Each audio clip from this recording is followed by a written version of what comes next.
Alors, quel est l'effet du vieillissement sur la physiologie de la douleur?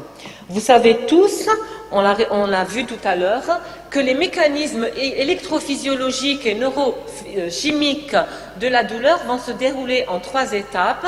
D'abord, la nociception avec élaboration d'un influx, sa transmission à travers les fibres nerveuses périphériques vers le relais au niveau de la corne dorsale et enfin l'intégration au niveau du cerveau.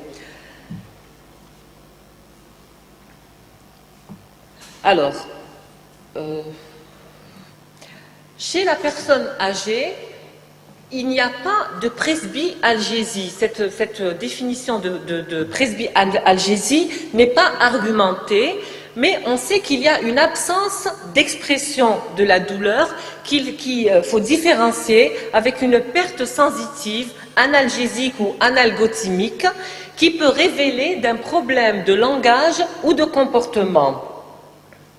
Donc, plusieurs questions vont être posées. C'est quelles sont les modifications au niveau de la transmission nociceptive qui sont liées au vieillissement? Est-ce qu'il existe des modifications du contrôle neurochimique et neurophysiologique de la douleur? Et enfin, quel est le rôle des lésions corticales sur l'intégration douloureuse, en particulier chez les patients qui ont des pathologies dégénératives? Alors, pour ce qui est de la première question, les modifications de la transmission nociceptive, on sait que le système nociceptif est peu concerné par des anomalies structurelles. Il y a par contre une dégradation de la myéline au niveau des fibres A-alpha et A-bêta qui véhiculent donc la sensibilisation douloureuse et qui vont être responsables d'une moindre modulation segmentaire avec une diminution de l'effet positif du gate control. On a également une altération des fibres A-delta qui va s'exprimer par une atteinte de la discrimination topographique, c'est-à-dire que le sujet âgé ne pourra pas donner une topographie spécifique de l'endroit où il aura mal. On a aussi une altération de la qualité cutanée qui est due à une modification du tact superficiel et à une baisse linéaire de la perception des vibrations après 60 ans. Pour le contrôle neurochimique et neurophysiologique de la douleur, nous avons une diminution du nombre de récepteurs, mais il n'y a pas de diminution de la fonctionnalité de ces récepteurs. Nous avons également une baisse des neuromédiateurs qui va s'exprimer par des systèmes de contrôle de la douleur qui sont moins efficaces. Donc finalement, la personne âgée va ressentir la douleur plus intensément que le sujet jeune. Alors, quel est le rôle des lésions corticales sur l'intégration de la douleur? Eh bien, vous savez qu'avec l'âge, on a une atrophie de la substance blanche et une atteinte de la mémoire sémantique qui va expliquer ce vieillissement cortical avec une gêne à la verbalisation de la douleur. Et les zones qui sont les plus touchées, ce sont l'insula, le lobe frontal et le lobe temporal interne, surtout chez les patients qui sont atteints de démence ou d'accident vasculaire cérébral.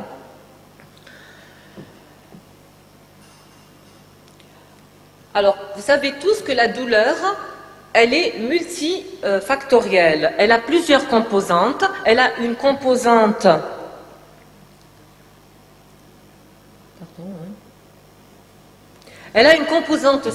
sensorielle et discriminative, une composante cognitive, affective et comportementale. Eh bien, quel est l'effet du vieillissement sur ces composantes? Alors, c'est les composantes cognitives, affectives et comportementales qui seront touchées par le vieillissement. Donc, la perception de la douleur chez le sujet âgé, on aura un seuil de perception qui est peu différent du sujet jeune. Toutefois, on a une moindre précision par rapport aux stimulations périphériques avec fragilisation des fibres qui sont longues. On aura une conduction spinothalamique qui est moins rapide et moins précise. Et la perception de la douleur sera influencée par la mémorisation d'expériences douloureuses antérieures, la dépression, parce qu'il y a un lien dépression, anxiété, douleur qui est plus fort chez le sujet âgé, et le vieillissement pathologique des zones corticales de la douleur. Sur le plan clinique, qu'est-ce qui se passe chez le sujet âgé? Eh bien, la sémiologie douloureuse va être moins précise. L'expression de la plainte, elle va être imprécise, fluctuante et instable. Le patient va utiliser des synonymes type, il va décrire sa douleur comme une lourdeur, un étirement, un malaise.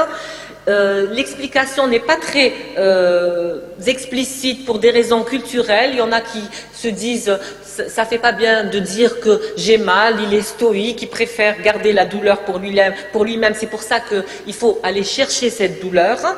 Et en général, il y a des patients aussi qui vont être se replier sur soi-même, qui vont être solitaires et qui vont avoir même un sentiment d'abandon. On peut également rechercher le retentissement comportemental de la douleur.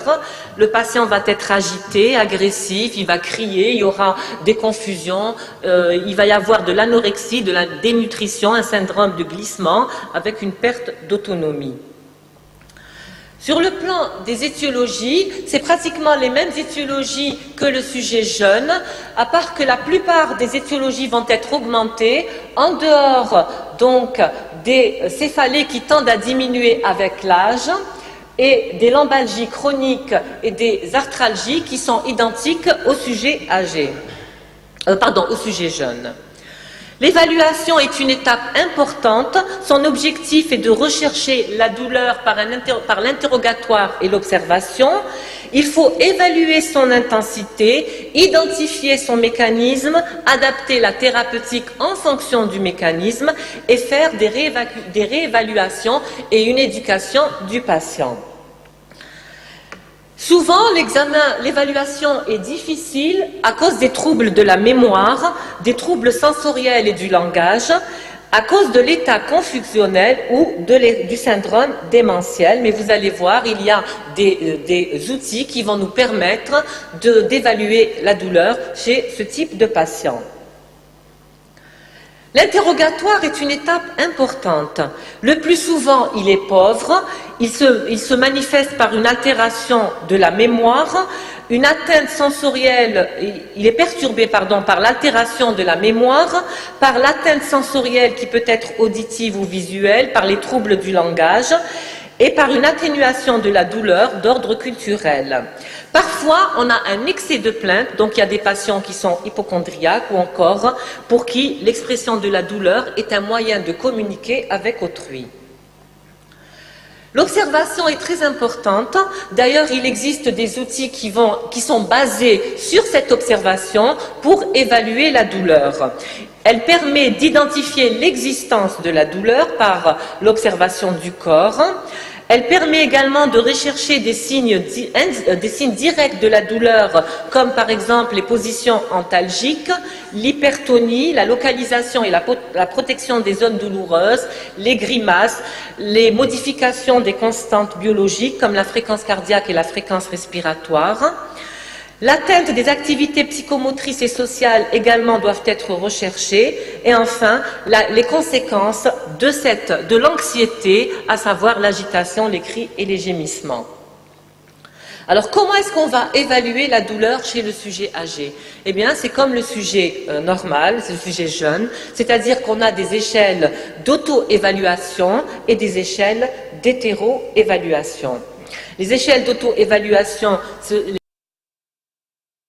les mêmes que celles de l'adulte, c'est les échelles visuelles analogiques, l'échelle verbale simple, l'échelle numérique, et qu'il faut privilégier quand le patient est communicant.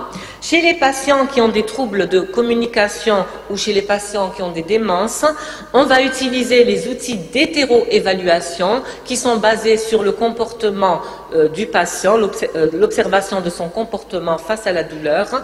Il en existe plusieurs. Il y a l'échelle Algo Plus pour la douleur aiguë, l'échelle Dolo Plus pour la douleur chronique et l'échelle ECPA pour la douleur provoquée chez le sujet âgé. L'examen clinique est important, en particulier l'examen neurologique. Il faut également évaluer l'impact de la douleur sur la qualité de vie, à savoir l'activité quotidienne et la mobilisation et l'autonomie, et dépister les atteintes cognitives et les états dépressifs.